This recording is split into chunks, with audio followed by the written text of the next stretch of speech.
সকালবেলার ব্রেকফাস্টে খেয়েছিলাম এগ রোল। হ্যাঁ, তোমরা ঠিকই দেখছো। আর আমি না এগুলো খেতে অতটাও পছন্দ করি না, বাট আমার বাবা মা জোর করে করে খাওয়ায়। যাই হোক, এই ভিডিওটা কিন্তু আমার বাবা মার কাছে পাঠিও না, তাহলে প্রচুর পিটুনি খাবো। আর এটা বাবাই বানিয়েছিল, লাচ্ছা এগ রোল বানিয়েছিল, খেতে বেশ টেস্টি হয়েছিল। তারপরে তো দেখলাম হঠাৎ করে ওয়েদারটা পুরো চেঞ্জ হয়ে গেল। সকাল থেকে বেশ ভালোই গরম ছিল, তারপরে হঠাৎ করে দেখলাম যে ঝমঝম করে বৃষ্টি শুরু হয়ে গেল, আর বেশ ওয়েদারটা ঠান্ডা হয়ে গেছিলো।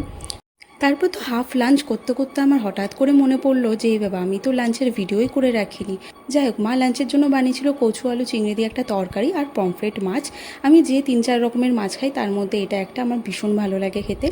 লাঞ্চের পরে খেয়েছিলাম মিষ্টি দই, বাবাই এনে রেখেছিল, তো সেটা আমরা সবাই মিলে খাচ্ছিলাম। বৃষ্টি বৃষ্টি ওয়েদারে আমরা বোনরা মিলে ডিসাইড করলাম যে চল একটা আইসক্রিম খাওয়া যাক। সেই জন্য আমি অর্ডার করে দিয়েছিলাম ব্লিঙ্কিট থেকে, আর এরা সব কাড়াকাড়ি করা শুরু করে দিয়েছে।